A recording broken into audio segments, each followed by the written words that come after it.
ليغا للموسم الثالث على أو الثاني فقط على التوالي، واليوم يدير فقط مباراته رقم 35 على مستوى منافسات في لقاء سيغنال إيدونا بارك. ويبدأ اليوم أساسيا اللاعب الأوروغواياني مرور العادة من لامين، عرضية محاولة ملعوبة، لكن أيضا هنالك روسيا فالنتين روساركو ديمتروفيتش ملعوب لأن يتوج بلقب الهداف وهو بسن 36. كرة بمحاولة ملعوبة لمصحاب الدار على أرضية ميدان، تقدم لامين يمر يسقط في أرضية الملعب والصافرة موجودة وخطأ لمصلحة في الخواتيم. العبرة في الخواتيم على التنفيذ البرازيلي رافينيا يتركها، وصلت إلى روبير وسط الميدان بجوار هذا الصغير، هذا الإيفاري الصغير ديوماندي 18 سنة. كوبارسي وفرانكي دي يونغ، تعود المحاولة من جديد، وصلت إلى لامين يامال. لا حل آخر، لا حل آخر بمحاولة ومنطلقة تأتي أمامية مع استمرارية هذه النتائج. كرة بمحاولة أمامية سهلة، والحادية عشر في بطولة الدوري. رجل كبيرا جدا مع برشلونة خلال هذا المرس الصاحب ل 19 سنة مع برشلونة. كرة بمحاولة في الجنوب، المباراة رقم 23 في بطولة في زالت مستمرة وقائمة. داني رابا هداف الفريق، هداف الفريق تشيزني يتصدى للمحاولة الأخطر، كانت عن طريق ديوماندي. هذه الكرة، هذه المحاولة، شوف الانطلاقة عن طريق، عادت من جديد إلى يامال، لمسة وكرة أمامية داخل منطقة الجزاء، طالت الكرة على كوندي. يعني بواقع تقريبا مباراة كل 3 أيام ونصف. كرة بمحاولة داخل منطقة الجزاء، رأسية تأتي عن طريق فيرمين لوبيز لكن إلى خارج أرضية الملعب. بعد ذلك يأتي القرار بوجود راية موجودة والتسلل موجود. هذه الكرة ب 11 هدف هذا الموسم، يدخل إلى منطقة الجزاء عن مكان للتمرير، تمريرة إلى كوندي، مرور من كوندي، محاولة ديمتروفيتش يتصدى. ديمتروفيتش بعد كرة تغير اتجاهها من المدافع سير الخمس التي خسرها برشلونة في الدوري. كرة بمحاولة الآن لمصلحة ليغانيس، خطيرة جدا على مشارف منطقة الجزاء، دخول يأتي عن طريق داني رابا، لكن بعد ذلك أراوخو يبعد الكرة إلى خارج أرضية الميدان. والمحاول من جديد إلى بيدري، عرضية يلعبها في الجهة اليمنى. لامين يامال يبحث عن التقدم فريقين في المواجهة العاشرة. فيني استلام، تسديدة قوية جدا لكن إلى خارج أرضية الملعب، الركلة الركنية، لمسة تصل بأقدام اللاعب المتقدم نيغو مارتينيز إلى كرة في منطقة الجزاء، وتسديدة بالقدم اليسرى صدمت في الشباك الجانبية وتحولت إلى خارج أرضية الملعب. مارتن ركنية ملعوبة داخل إلى أرضية الملعب، كرة لمصلحة ديوماندي داخل منطقة الجزاء، تسديدة تأتي صدمت في أراوخو وتحولت إلى خارج أرضية الملعب. محاولة ملعوبة، انطلاقة أمامية، سقوط في أرضية الميدان. حكم المباراة هرنانديز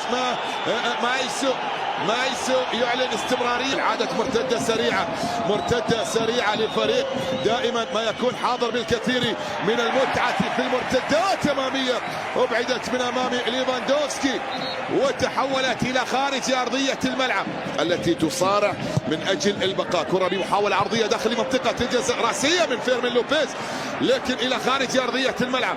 كرة فيرمين لوبيز إلى ركلة مرمى، كرة عرضية مثالية جدا مع بايرن ميونخ في مواجهة انتهت 2-2. كرة بتسديدة قوية جدا لكن إلى خارج أرضية الميدان، إلى خارج أرضية الملعب. مرت كرة اللاعب رابا، هذه اللقطة، هذه المحاولة، شوف عن طريق كوندي، عرضية من كوندي لمصلحة ليغانيس أمامية خطيرة، يتقدم رابا على مشارف المنطقة وحكم المباراة يشير بالاستمرارية. نيغو مارتينيز، عرضية داخل منطقة الجزاء خطيرة جدا. ديوماندي عاد من جديد يلعبها إلى ألتي داخل منطقة الجزاء، خطيرة جدا من رابا، لا زالت مستمرة وقائمة، عرضية في منطقة الجزاء وبعدت، تخلصت ووصلت بعد ذلك بصافرة نهاية لاتجاه اللعب. ذلك بصافرة نهاية أحداث شوط المباراة. جود في الشوط الأول ليغانس في الشوط الأول، وأنه على أقل تقدير لن يكون بالسوء اللي كان موجود على الكرة بانطلاقة تأتي عن طريق رافينيا، عرضية الله الله الله الله الله الله. نعم، هبت الرياح في الشوط الأول ولم يتم استغلالها، وفي الشوط الثاني عادت في الجانب المقابل ليسجل برشلونة ويتقدم بأول أهداف اللقاء. المدافع بالخطأ في شباك الحارس ديميتروفيتش بعد عرضية كانت عن طريق اللاعب البرازيلي رافينيا، جاءت وسكنت الشباك وأعلنت عن أول الأهداف لمصلحة برشلونة. الآن كرة تعود من جديد، محاولة لا زالت دارت جدول الترتيب، كرة لمحاولة داخل منطقة الجزاء في قلب الدفاع. انتصار مباراة اليوم يقرب ملعوبة أمامية الآن، لا زالت في أرضية الملعب، اصطدمت مثل هذه المواجهات إلى ديانج إلى لامين يامال، تسديدة بالقدم اليسرى بعيدة تمام، عرضية داخل المنطقة لا زالت مستمرة وقائمة، وصلت إلى فيرمين، الله الله الله الله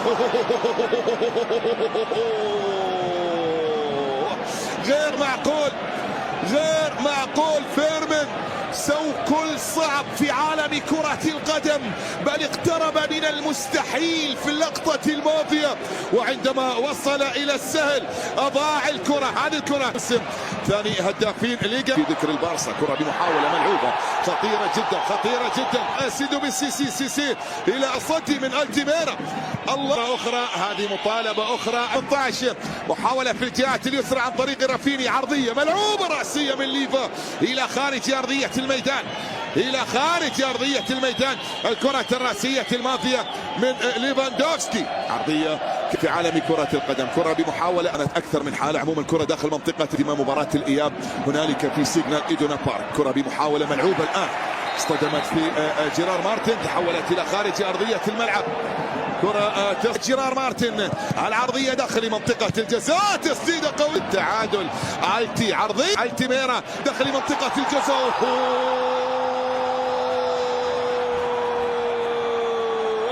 كل شيء. محاولة ملعوبة إلى برازيلي رافينيا، صافرة وراية موجودة، والتسلل حاضر.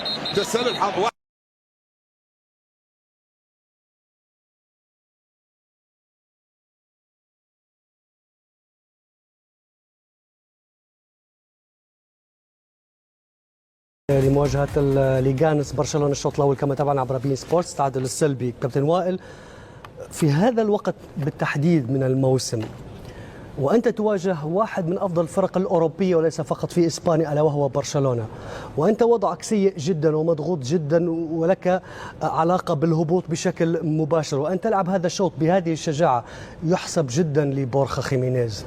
طبعا شوط ممتاز من ليغانس اللي بيلعب على إمكانياته بشكل جيد مهند، وشوط متوسط وأقل من المتوسط كمان من برشلونة، مش هو الأداء المنتظر ولا هو الأداء اللي الفريق قدمه طوال الموسم مهند، يمكن من أقل المباريات اللي برشلونة خلق فيها فرص تهديفية ولعب لعب